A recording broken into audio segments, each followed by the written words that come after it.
ನಾವು ಅಲ್ಲಿ contract workers ಆಗಿ ಕೆಲಸ ಮಾಡ್ತಾ ಇದ್ದೀವಿ. ಇದೇ ಡಿಸೆಂಬರ್ 2021 ಇಸ್ವಿಲಿ ನಾವೇನ್ 80 ಕಾರ್ಮಿಕರ ಯೂನಿಯನ್ ಫಾರ್ಮ್ ಮಾಡ್ತೀವಿ, ಆ ಟೈಮಲ್ಲಿ ನಮ್ಮನ್ನ ಕೆಲಸದಿಂದ ವಜಾ ಮಾಡ್ತಾರೆ. ಸೇಮ್ ರೀಸನ್ ನಾವು ಯೂನಿಯನ್ ಕಟ್ಟದು, ನಮ್ಮನ್ನ ಕಾಂಟ್ರಾಕ್ಟ್ ಪದ್ಧತಿಯಿಂದ ರದ್ದುಗೊಳಿಸಿ ನಮ್ಮನ್ನ ಪರ್ಮನೆಂಟ್ ಮಾಡಿ ಅಂತ ಕೇಳಿದ ಒಂದೇ ಉದ್ದೇಶಕ್ಕೆ ನಾವು 80 ಕಾರ್ಮಿಕರನ್ನ 2021 ಇಸ್ವಿಯಿಂದ ಆಚೆ ಇಟ್ಟಿದ್ದಾರೆ. ಇದುವರೆಗೂ ಈ ತಿಂಗಳು 10 ದಿವಸ ಕಳೆದ್ರೆ 3 ವರ್ಷ ಆಗ್ತದೆ ನಮ್ಮನ್ನ ಆಚೆ ಇಟ್ಟು.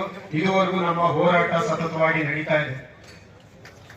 ಸುಮಾರು ಜನ ಇಲ್ಲಿರೋರು ನಮ್ಮ KR ಪುರಂ ಟೆಂಟ್ ಹಾಕಿದೀವಿ, ಸುಮಾರು ಜನ ಬಂದಿದ್ದೀರಾ, ನೋಡಿದ್ದೀರಾ, ಆಜು ಬಾಜು ಹೋಗ್ತಾ ಇದ್ದಾರೆ, ನೋಡ್ತಾ ಇದ್ದೀರಾ. ನಮ್ಮ ಹೋರಾಟ 3 ವರ್ಷದಿಂದ ನಡೀತಿದೆ.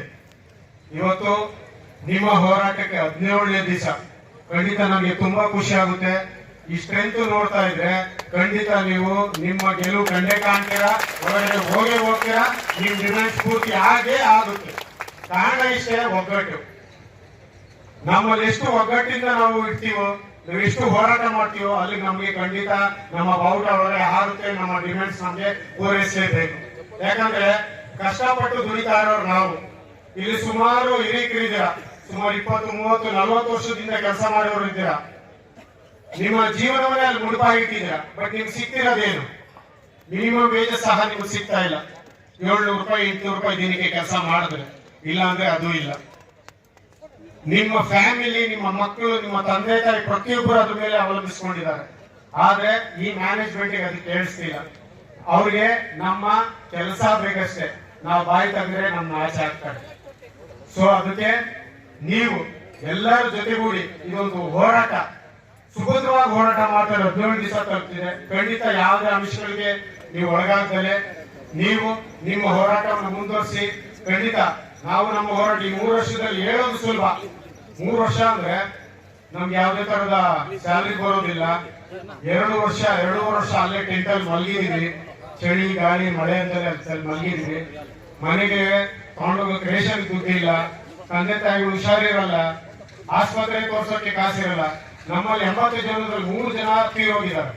ಒಬ್ರು ಹಾರ್ಟ್ ಅಟ್ಯಾಕ್ ಆಗ್ತಾ ಹೋಗಿದ್ದಾರೆ, ಇನ್ನೊಬ್ಬರಿಗೆ ಲಿವರ್ ಇದಾಗಿ ಸೋತೋಗಿದ್ದಾರೆ, ಬ್ರೈನ್ಗೆ ಸ್ಟ್ರೋಕ್ ಹೊಡೆದಿ ಸೋತೋಗಿದ್ದಾರೆ. ಬಟ್ ಯಾವ ಮ್ಯಾನೇಜ್ಮೆಂಟ್ ನಮ್ಮ ಪರವಾಗಿ ನಿಂತಿಲ್ಲ. ನಮ್ಮ ಪರವಾಗಿ ನಿಂತಿದ್ದು ನಮ್ಮ ಯೂನಿಯನ್. ಇದು ನೀವು ಅರ್ಥ ಮಾಡ್ಕೊಳ್ಳಿ. ನಿಮ್ಮ ಯೂನಿಯನ್ ನಿಮ್ಮ ಜೊತೆಗೆ ಸದಾ ಇರುತ್ತೆ. ಇದು ತುಂಬಾ ಇಂಪಾರ್ಟೆಂಟ್. ಯಾಕಂದ್ರೆ 3 ವರ್ಷ ತಮಾಷೆ ಮಾತಲ್ಲ.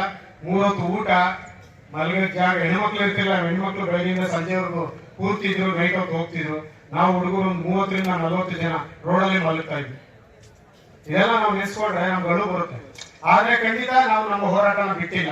ಇವತ್ತು ನಮಗೆ ಮ್ಯಾನೇಜ್ಮೆಂಟ್ ಸುಮಾರು ಒಂದು 4.5 ರಿಂದ 5 ಕೋಟಿ ರೂಪಾಯಿ ದುಡ್ಡನ್ನ ನಮ್ಗೆ ಕೊಡ್ಬೇಕಾಗಿದೆ. ನಾವು ದುಡ್ದಿರೋ ದುಡ್ಡು, ಲಾಕ್ಡೌನ್ ಸ್ಯಾಲರಿ ಆಗಿರ್ಬೋದು, 2 ತಿಂಗಳು PF ದುಡ್ಡು ಆಗಿರ್ಬೋದು, ಅರಿಯರ್ಸ್ ದುಡ್ಡು ಆಗಿರ್ಬೋದು, ಸ್ಕಿಲ್ ರಿಡಕ್ಷನ್ ದುಡ್ಡು ಆಗಿರ್ಬೋದು, ಇದು ಯಾವುದೂ ಕೊಡದಲೆ ನಮ್ಮನ್ನ ಏಕಾಏಕಿ 80 ಜನ. ಯಾಕೆ ಕಾರಣ ಇಷ್ಟ? ನಾವು ಯೂನಿಯನ್ ಮಾಡೋದು ಒಂದು. 2ನೇದು ನಮ್ಮ ಹಕ್ಕುಗಳನ್ನ ನಾವು ಕೇಳು. ಯಾವಾಗ ನಾವು ಬಾಯಿ ಬಿಟ್ಟು ಕೇಳಿದಾಗ ನಮ್ಮನ್ನ ಆಚೆ ಹಾಕೋದು. ಬಟ್ ನಾವು ಅದಕ್ಕೆ ಸೋತಿಲ್ಲ, ಗತಿ ಕೆಟ್ಟಿಲ್ಲ. ಅವ್ರ ಮೇಲೆ ಚಾಲೆಂಜ್ ಆಗಿ ನಾವು ಕೇಸ್ ಹಾಕಿ ಕೋರ್ಟಲ್ಲಿ ಇವತ್ತು ಕೇಸ್ ನಡೀತಿದೆ. ಸುಮಾರು 1.5 ಕೋಟಿ ರೂಪಾಯಿನ ನಾವು ಮ್ಯಾನೇಜ್ಮೆಂಟ್ ಇಂದ ಕಕ್ಷಿದೀವಿ, ನಾವು ತಗೊಂಡಿದ್ವಿ. ಇದು ನಮ್ಮ ಯೂನಿಯನ್ ಪವರ್, ನಮ್ಮ ವರ್ಕರ್ಸ್ ಪವರ್. ಸೊ ಅದು ನಾನು ಹೇಳ್ತಾ ಇದ್ದೀನಿ. ಇವತ್ತೇನು ನೀವು 17 ಬೇಡಿಕೆ ಇಟ್ಟಿದ್ದೀರಾ, ಖಂಡಿತ ಕೊಡಬೇಕು. ನೀವು ನಿಮ್ಮ ಶ್ರಮದಲ್ಲಿ ದುಡ್ದಿದ್ದೀರಾ.